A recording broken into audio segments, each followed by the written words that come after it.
Golden rules हमारे जीवन को आसान बना देते हैं। जीवन में सफलता पाने की इच्छा रखने वाले हर व्यक्ति को सफलता के लिए गोल्डन रूल्स पता होने चाहिए, और यदि वो इन गोल्डन रूल्स को अपनी लाइफ में यूज करता है तो उसके लिए सक्सेस पाना बहुत आसान हो जाता है।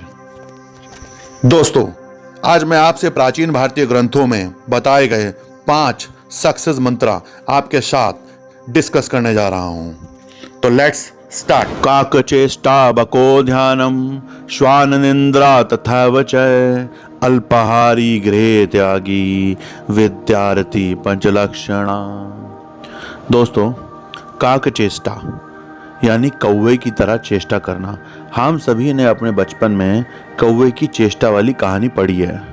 एक कौवा जिसे प्यास लग रही होती है और वे घड़े में से पानी निकाल के पीना चाहता है, पर घड़े का पानी घड़े के तले में होता है और वो किस तरह एक एक कंकड़ डालकर घड़े के पानी को घड़े के मुंह तक लेके आता है और फिर उस पानी को पीता है। अतः काक चेष्टा से हमारा मतलब है कि हमें कौवे की तरह उसी प्रकार चेष्टा करनी चाहिए जिस प्रकार कौवे ने घड़े के पानी को पीने के लिए एक एक कंकड़ डाल के की थी। जो व्यक्ति इस तरह से प्रयत्न करता है लगातार निरंतर बिना थके, वो अपने लक्ष्य को, भले ही लक्ष्य कितना कठिन क्यों ना हो, दूर क्या ना हो, असाध्य क्यों ना हो, उसको साध्य बना लेता है। काक चेष्टा बको ध्यानम। बको ध्यानम, बको ध्यानम मतलब बगुले की तरह ध्यान लगाना। बगुले की तरह ध्यान लगाने से तात्पर्य यह है कि जिस प्रकार बगुला मछली को पकड़ने के लिए बहती नदी में एक टांग पर बैठ के घंटों एक टक पानी की तलहटी पे ध्यान लगाए रहता है, और जैसे ही उसे मछली दिखाई देती है वो एकदम से उसको पकड़ लेता है, एक सेकंड की भी देरी नहीं करता। पर इस प्रक्रिया में मित्रों उसे बहुत देर तक एक ही स्थिति में बने रहना होता है, बिना हिले बिना डुले। इसीलिए कहा गया है कि हमें बगुले की तरह ध्यान होना चाहिए। मतलब हम जब भी कोई काम कर रहे हैं किसी लक्ष्य को प्राप्त करने के लिए, तो हमारा ध्यान लगातार उसी पे बना रहना चाहिए। कौवे की तरह चेष्टा करते रहनी चाहिए और ध्यान हमारा लक्ष्य पे। अब ये नहीं हो सकता है कि आप हमेशा केवल लक्ष्य पे ही ध्यान दें, आपको और भी काम करने होते हैं, पर फोकस आपका एक ही जगह होना चाहिए कि प्रत्येक दशा में मुझे अपने उस टारगेट को हिट करना है। यही है बगुले की तरह ध्यान देना और कौवे की तरह लगातार चेष्टा करना। काक चेष्टा बको ध्यानम श्वान निंद्रा तथा वचय।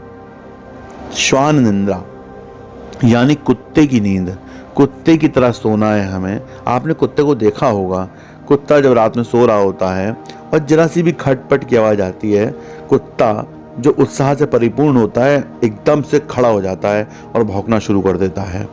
मतलब आपको हर समय जागृत अवस्था में रहना है, एक्टिव रहना है, सक्रिय रहना है और अपने लक्ष्य की प्राप्ति के लिए लगातार अग्रसर रहना है। काक चेष्टा बको ध्यानम श्वान निंद्रा तथा वचय अल्पाहारी। अल्पाहारी, अल्पाहारी यानी कि अल्प आहार ग्रहण करने वाला, कम भोजन करने वाला, एक लक्ष्य की प्राप्ति की ओर अग्रसर व्यक्ति को, भले ही वो एक विद्यार्थी हो, परीक्षार्थी हो या फिर किसी भी ओर अपने लक्ष्य की ओर बढ़ रहा है, उसको अल्पाहारी होना बहुत जरूरी है। गरिष्ठ भोजन, अधिक भोजन आपके उत्साह में कमी करता है, आपको आलसी बनाता है। इसलिए साधक को हमेशा अल्पाहारी होना बहुत जरूरी है। वो अल्पाहार ग्रहण करेगा तो उसे कुत्ते से नींद आएगी, बगुले सा ध्यान लगा पाएगा और कौवे की तरह चेष्टा कर पाएगा। अगर आप भरपेट खाना खा लेंगे, गले तक खाना खा लेंगे, तो निश्चित रूप से आप अपने लक्ष्य के लिए ऊपर बताए तीनों कर्मों को नहीं कर पाएंगे। इस बात को इस तरह समझिए, जब आप बहुत ज़्यादा खाना खा लेते हैं तो आपके शरीर में थकान लगने लग जाती है, और जैसे ही आपके शरीर में थकान आएगी आपका उत्साह कम होने लगेगा। उत्साह कम होने से आपका दृढ़ संकल्प भी प्रभावित होगा, आपका धैर्य गायब हो जाएगा और जो आपको फोकस करने के लिए बताया गया है वो फोकस खत्म हो जाएगा। अल्पाहार पे आपको ध्यान देना है। काक चेष्टा बको ध्यानम श्वान निंदा तथा वचय अल्पाहारी गृह त्यागी। गृह त्यागी, गृह त्यागी, घर का त्याग करने वाला। आपको अपने घर का त्याग करना होगा। यहाँ घर के त्याग से मतलब है आपको सांसारिक चीज़ों से दूर होना होगा। आपको फेसबुक से, व्हाट्सएप से, ट्विटर से दूर होना होगा, दोस्तों से दूर होना होगा, अपनी फैमिली से दूर होना होगा, आपको घर में मिलने वाले सुख साधनों से दूर होना होगा। बस आपको एक ही चीज़ पे अपना ध्यान लगाना होगा, टारगेट, फोकस। जितने भी लोगों ने अपने जीवन में बड़ा बड़ा टारगेट अचीव किए हैं, उपलब्धियां प्राप्त की हैं, सक्सेस प्राप्त की हैं, उन सभी लोगों ने त्याग किया है। वो त्याग अलग अलग तरह के हैं। अभी हम उन सबको कंसोलिडेट करके गृह त्यागी बोलेंगे। गृह त्याग मतलब हर उस चीज का त्याग करना जो आपको आपके लक्ष्य को प्राप्त करने से रोके। काकचेष्टा बको ध्यानम श्वान निंद्रा तथा चे अल्पहारी गृह त्यागी विद्यार्थी पंचलक्षणा। विद्यार्थी विद्या को ग्रहण करने वाला, विद्या का अर्थ जो विद्यार्थी है उसको इन पांचों लक्षणों को अपने जीवन में उतारना होगा। पर आप यहाँ समझिए, विद्यार्थी से यहाँ पे तात्पर्य ये है, विद्यार्थी से यहाँ पे तात्पर्य है जो कोई भी अपने लक्ष्य को प्राप्त करने के लिए अग्रसर है, वही विद्यार्थी है। दोस्तों, यहाँ जो बताए गए हैं लक्षण, कारक, आप इस बात का ध्यान रखिए, केवल विद्यार्थियों के लिए नहीं है।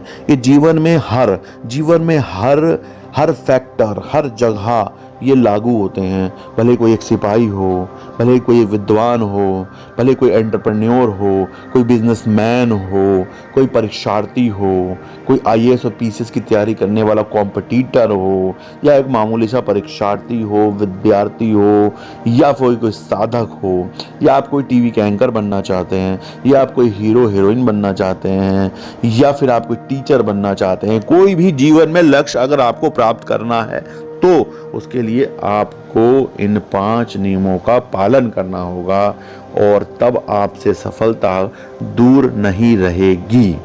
काकचेष्टा बको ध्यानम श्वान निंद्रा तथा वचय अल्पहारी गृह त्यागी विद्यार्थी पंचलक्षणा।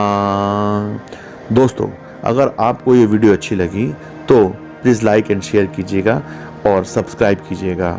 Thanks a lot for watching the Wolf विजेता।